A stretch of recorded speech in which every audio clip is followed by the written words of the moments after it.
Bismillahirrahmanirrahim. Assalamualaikum warahmatullahi wabarakatuh. Perkenalkan, saya Adisti Nurul Apriani, mahasiswi Kebidanan Stikes Dharma Husada Bandung. Pada kesempatan kali ini, saya akan menjelaskan sedikit mengenai konsep kependudukan dan program KB di Indonesia. Yang pertama, dari konsep kependudukan itu ada pengertian dari penduduk. Apa itu penduduk? Nah, penduduk itu merupakan suatu individu atau sekumpulan individu yang bertempat tinggal di suatu wilayah sesuai dengan ketentuan hukum yang berlaku. Kemudian yang kedua itu setelah pengertian penduduk itu ada dinamika kependudukan. Nah, dinamika kependudukan itu adalah perubahan atau pertumbuhan jumlah penduduk dari waktu ke waktu. Nah, hal ini disebabkan karena adanya peristiwa kelahiran, kematian, dan perpindahan penduduk. Dan yang ketiga itu ada faktor-faktor demografis yang mempengaruhi pertumbuhan penduduk. Secara umum, ada 3 faktor utama demografik yang mempengaruhi pertumbuhan penduduk. Di antaranya adalah yang pertama itu ada kelahiran atau fertilitas, yang kedua itu ada kematian atau mortalitas, kemudian yang ketiga itu ada perpindahan atau yang biasa kita sebut dengan migrasi. Poin pertama dari faktor-faktor demografis yang mempengaruhi pertumbuhan penduduk itu kan ada kelahiran fertilitas. Nah, kelahiran itu adalah istilah dalam demografi yang mengindikasikan jumlah anak yang dilahirkan hidup atau dalam pengertian lain fertilitas adalah hasil reproduksi yang nyata dari fekunditas seorang wanita. Kemudian ada kematian atau mortalitas. Kematian itu adalah ukuran jumlah kematian, umumnya karena akibat yang spesifik pada suatu populasi. Itu ada perpindahan atau yang biasa kita sebut dengan migrasi. Nah, migrasi itu adalah peristiwa berpindahnya suatu organisme dari suatu tempat ke tempat lainnya. Kemudian teman-teman setelah tadi kita mengetahui apa pengertian dari penduduk, kemudian dinamika kependudukan, faktor-faktor demografis yang mempengaruhi pertumbuhan penduduk. Nah, kemudian ada masalah kependudukan di Indonesia. Nah, apa saja masalah yang ada di Indonesia ini mengenai kependudukannya? Yang pertama itu ada persebaran penduduk yang tidak merata. Luasnya wilayah yang dimiliki Indonesia tidak sebanding dengan pemerataan penduduknya. Ada daerah yang sangat padat, namun ada juga daerah yang sangat jarang penduduknya. Jakarta sebagai ibu kota memiliki pertambahan jumlah penduduk yang signifikan setiap tahunnya. Kenapa? Karena hal ini tidak sebanding dengan kondisi kota di wilayah timur yang jumlahnya masih sangat sedikit di beberapa wilayah. Maka dari itu, saat ini pemerintah juga sedang menggalakkan program transmigrasi demi persebaran penduduk yang lebih merata. Kemudian untuk masalah yang kedua itu ada jumlah penduduk yang besar. Nah, menurut berbagai hasil riset, Indonesia itu menduduki urutan keempat negara terbanyak jumlah penduduknya setelah Cina, India, dan Amerika Serikat. Hal ini menjadi tantangan bagi pemerintah Indonesia untuk menjamin kesejahteraan jumlah penduduk sebanyak ini dengan kondisi ekonomi sebagai negara berkembang.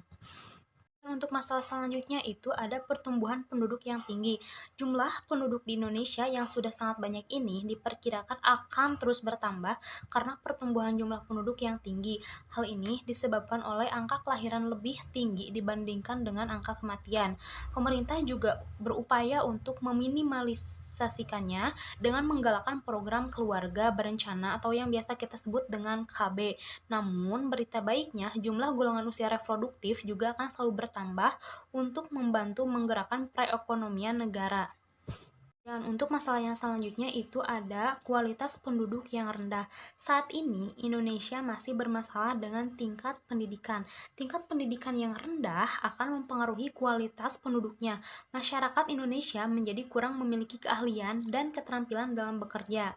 Hal ini berdampak pada sulitnya masyarakat untuk mendapatkan pekerjaan yang sesuai dengan keahliannya. Selain itu, masyarakat Indonesia juga menjadi kalah bersaing dengan tenaga asing yang saat ini sudah banyak bekerja di tanah air kita. Kemudian untuk masalah yang ada di Indonesia itu ada tingginya tingkat ketergantungan. Penduduk yang tidak bekerja disebut penduduk yang tidak produktif. Umumnya, penduduk yang tidak bekerja adalah yang telah berlanjut usia atau masa kanak-kanak dan remaja yang juga disebut usia non-produktif. Penduduk non-produktif menggantungkan hidupnya kepada para penduduk yang produktif. Karena usia non-produktif tinggi, maka tingkat ketergantungannya pun juga cukup tinggi. Golongan usia produktif menanggung terlalu banyak beban ekonomi dari penduduk usia non-produktif saat ini. Kemudian, untuk masalah terakhir yang ada di Indonesia itu ada kepadatan penduduk. Beberapa kota besar di wilayah Indonesia tergolong sangat padat jika dibandingkan dengan luas wilayahnya.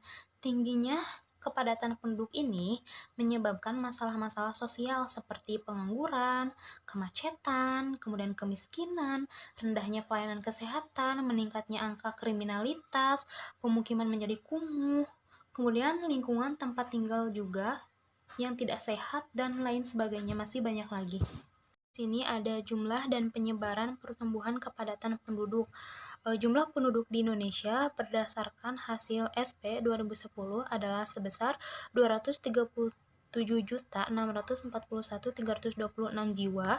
Jika dibandingkan dengan sensus penduduk terdahulu, maka dapat dilihat bahwa jumlah penduduk Indonesia terus mengalami peningkatan. Nah, kemudian di sini juga saya punya tabel itu jumlah penduduk di Indonesia pada tahun 1930 sampai dengan tahun 2010. Bisa dilihat bahwa ternyata penduduk Indonesia jumlahnya terus mengalami peningkatan. Yang terakhir itu pada tahun 2010 di sini ada data bahwa penduduknya itu 237,6. Nah, sekitaran segitu.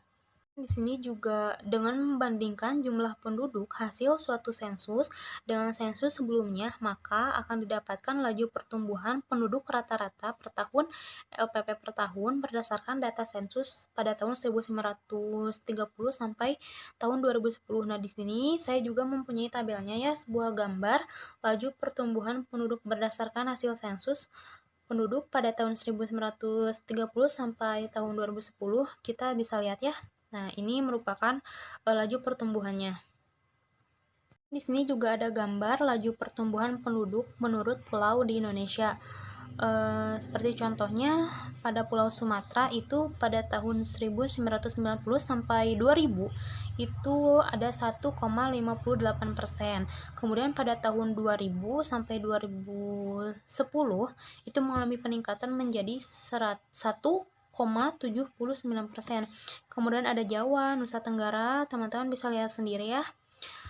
Kemudian ada Kalimantan, Sulawesi, Maluku, Papua, termasuk itu Pulau Bali.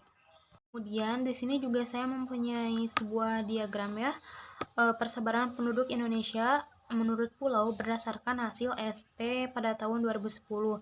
Nah, bisa kita lihat ya bahwa diagram ini menyajikan visualisasi perbandingan persentase luas wilayah pulau-pulau yang ada di Indonesia. Nah,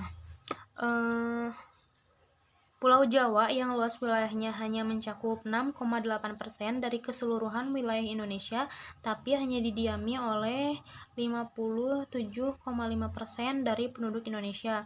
Kemudian hal ini juga berbeda terlihat di Pulau Papua yang luas wilayahnya meliputi 21,8% dari wilayah Indonesia, tapi hanya ditempati oleh 1,5% penduduk di Indonesia. Kita bisa lihat ya bahwa ini nih, Jawa yang berwarna merah, kemudian ada Papua yang 1,5%, kemudian demikian juga Pulau Kalimantan yang luas wilayahnya itu mencakup 28,5% wilayah Indonesia, tapi hanya dihuni oleh 5,8%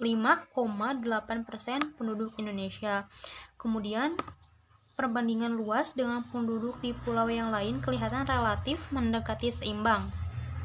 Kemudian ada Pulau Sumatera yang luas wilayahnya mencakup 25,2%, berpenduduk 21,3%. Kemudian ada Pulau Nusa Tenggara yang luasnya mencakup 3,8%, berpenduduk 5,5%. Kemudian ada Pulau Sulawesi yang luasnya itu mencakup 9,9%, berpenduduk 7,3%. Kemudian ada Pulau Maluku yang luasnya mencakup 4,1%, berpenduduk 1,1%. Cukup sekian penjelasan singkat saya mengenai konsep kependudukan dan program KB di Indonesia. Mohon maaf apabila terdapat banyak kesalahan. Terima kasih. Wassalamualaikum warahmatullahi wabarakatuh.